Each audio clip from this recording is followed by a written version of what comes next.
Hi everyone, welcome to my channel. In this video, we will be learning how to record transactions using journal entries. The purpose of a journal entry is to record a business transaction in the accounting system for an organization. Journal entry involves at least two accounts with one debit entry and one credit entry. Some transactions can impact 3 or 4 accounts, but bear in mind that fundamentally you need to have at least 2 accounts. No matter how many accounts there are, we have to always ensure that the total debits equal to the total credits. Before we dive into the details of recording a journal entry, we have to be familiarized with the basics of debits and credits. Accounts with a debit nature are dividends, expenses, assets. Accounts with a credit nature are liabilities, equity, and revenue. Value in the accounts that have a debit nature is increased through debiting the account and is decreased when the account is credited.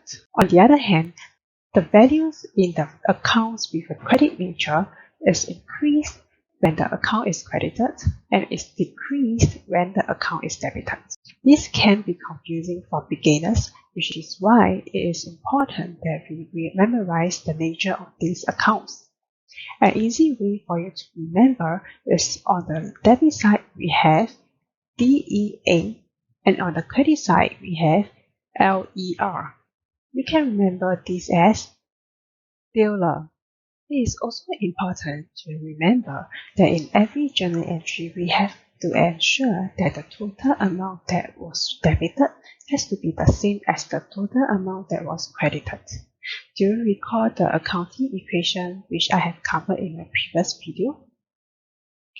Assets are debit in nature and liabilities and equity are both credit in nature. This is also how the equation is derived. Journal entries involves two accounts and total debits have to be equal to the total credits. Since all assets are debit, while liabilities and equity are credit, does that mean that every journal entry should have one account from assets and one account from either liability or equity? Well, technically yes, it will work that way, but also not necessarily. Let's run through some examples so that you are able to follow. Remember Bob the farmer from my previous video? Let's imagine that he had put in $1,000 in his farm business. How should we record this transaction? First of all, you have to identify at least two accounts that are impacted from the company's point of view. First of all, without thinking about the debits and credits, let's interpret the transactions in layman terms. Firstly, after this transaction, the company gained $1,000 in cash. As this $1,000 comes from Bob, from the company's point of view, the company owes $1,000 to Bob. There's no such thing as free lunch. If Bob puts in $1,000 in the company, he is lending that $1,000 to the company. For a company, there are two ways to get finance. One is through debts from creditors, suppliers, or banks. This will fall under the liabilities account. And the second way is through raising money from the shareholders, which falls under the equity.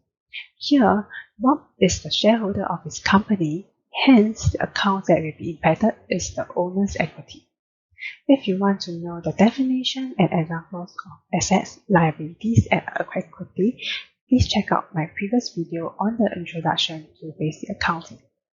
So here, we have easily identified that the two accounts that will be impacted are cash and owner's equity.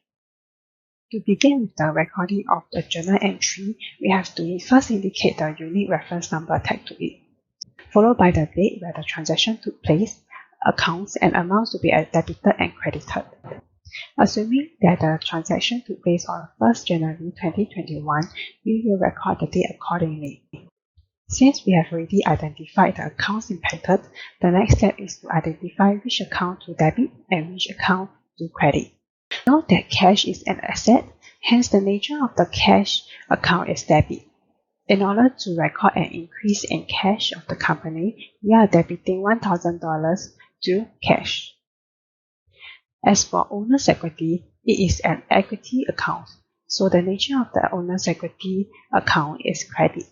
In order to record the increase in owner's equity, we have to credit $1,000 to this account. Do take note that we will in the name of the account that is getting credited so that it is easier for us to read. To complete this journal entry, you have to add a description that best describes the event of this transaction. Here, we have to be as specific as possible so that any users who look at the description will know exactly why this journal entry was raised in the first place. The last step is to ensure that the total debits and the total credits are the same. In journal entry, we do have one account from assets, cash, and one account from equity, which is owner's equity. Let's take a look at another example. To increase the efficiency of Bob's farming business, he has recently bought a new equipment for his farm. Let's see what would the journal entries that he should record for his new equipment.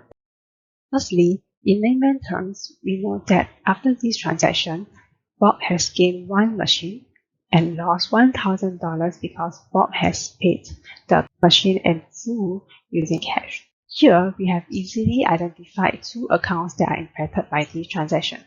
The machine is a fixed asset and cash is just cash. So in this case, since both accounts are assets, we will follow the debit and credit rule for the asset account when creating journal entry. Firstly, we will have to record the date where the purchase took place. Secondly, we will write down the entry that we are confident of. From the purchase, we are sure that fixed assets has to be increased by $1,000. In order to increase an asset, we have to debit $1,000 to fixed assets. The next entry would then be a credit of $1,000 to cash. By crediting the cash, this means that the cash is being reduced by $1,000, which is exactly what happened to this transaction, so we are on the right track. In this journal entry, the two accounts that were impacted are both assets. As I mentioned previously, it is not always one account from the asset and one account from liabilities or equity. If you have any topics that you would like me to cover, feel free to leave a comment below. I hope you find this video useful. If you like this video, remember to click on the like button. Thank you for watching. Bye!